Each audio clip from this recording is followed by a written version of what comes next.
Bonjour tout le monde, ange médium des Balkans. Eh bien aujourd'hui, nous allons poser la question concernant ma vidéo de mardi dernier, enfin ce mardi plutôt, cette semaine ou non, c'était la semaine dernière. Oui, la semaine dernière. Eh bien concernant cette machine à remonter dans le temps. Alors j'ai Sylvia qui m'a envoyé un petit commentaire suite à ma vidéo du triangle des Bermudes et qui me dit: alors, cher Ange, la question, parce que je cherchais le nom de cet appareil, et elle me disait le père bénédictin Pellegrino Ernetti, appelé plus simplement Don Ernetti, Rocca Santo Stefano, 13 octobre 1925, île de San Giorgio Maggiore, le 8 avril 1994, est un musicologue moine et exorciste italien. Il avait été aussi physicien et inventeur d'une sorte d'appareil à remonter le temps qu'on appelle le chronoviseur. Et je ne trouvais pas le mot. Merci Sylvia. Et donc, il aurait disparu sans avoir jamais fait l'objet d'une publication scientifique. Et puis, il y a aussi apparemment un livre qui s'appelle La machine Ernetti de Roland Portiche, présenté à la fois comme une histoire vraie, enquête palpitante d'espionnage, sur un fond d'histoire, le Vatican d'archéologie. Elle a lu les 2 volumes, nous dit Sylvie, et que c'est un super suspense. Donc, nous allons poser la question, est-ce qu'effectivement le chronoviseur existait réellement ou pas? Allez, c'est parti. Alors, j'enlève mon téléphone puisque j'étais en train de vous lire le petit commentaire. Nous allons prendre l'oracle d'Edmond Biodot, le Béline, et nous allons poser cette question. Est-ce que cette machine à remonter le temps a vraiment existé? Parce qu'il y en a qui disent qu'elle est au Vatican et que personne n'y a plus jamais accès. Et il y en a d'autres qui disent qu'elle a disparu. Il y en a qui disent qu'elle n'a jamais existé, que c'est un fake. Donc nous, on veut savoir si ce fameux chronoviseur a existé et si c'est bien une machine à remonter le temps, tout simplement. Allez, c'est parti. Est-ce que le chronoviseur a existé? Et est-ce que c'est bien une machine à remonter le temps? Parce qu'on voit pas mal de vidéos en plus sur la vie de Jésus, sur TikTok notamment, avec cette fameuse machine. Alors je ne sais pas d'où sortent toutes ces vidéos. Ça peut être des vidéos fake comme ça peut être des vraies vidéos. Mais en tout cas, nous, on va poser la question, est-ce que le chronoviseur a existé? Alors ici, avec Vénus, eh bien c'était, on va dire, un monsieur passionné en tout cas par, comme nous l'a dit Sylvie tout à l'heure, il faisait beaucoup de recherches et, euh, et donc notamment, il était passionné par cet instrument apparemment, si effectivement il a existé. En tout cas, c'était un prêtre passionnant. En face, nous avons le feu. Alors ici, avec Mars, eh bien, c'est comme si on ne voulait pas, on ne voulait surtout pas qu'on en sache plus sur ce chronoviseur.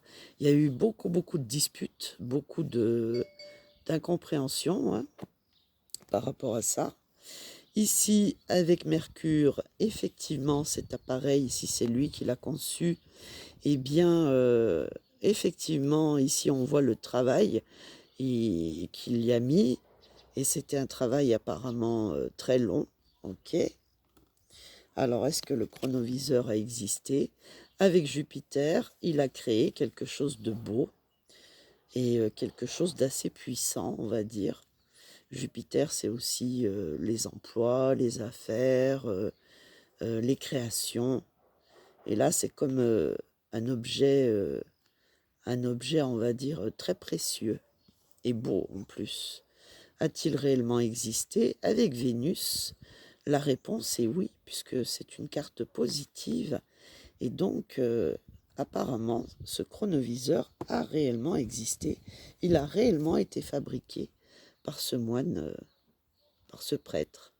Donc, est-ce que c'est une machine à remonter le temps? On va poser la question. Est-ce que c'est bien une machine à remonter le temps qu'il a créée? Voyons voir si c'est bien une machine à remonter le temps qu'il a créée. Eh bien ici, encore une carte vénusienne. C'était vraiment quelque chose qui lui tenait à cœur.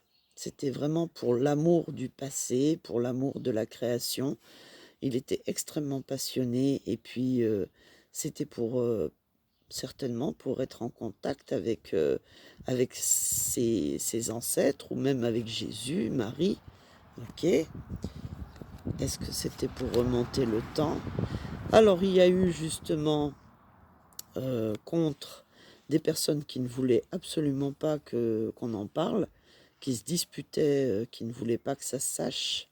Et puis ça fait partie du passé, des héritages avec Jupiter.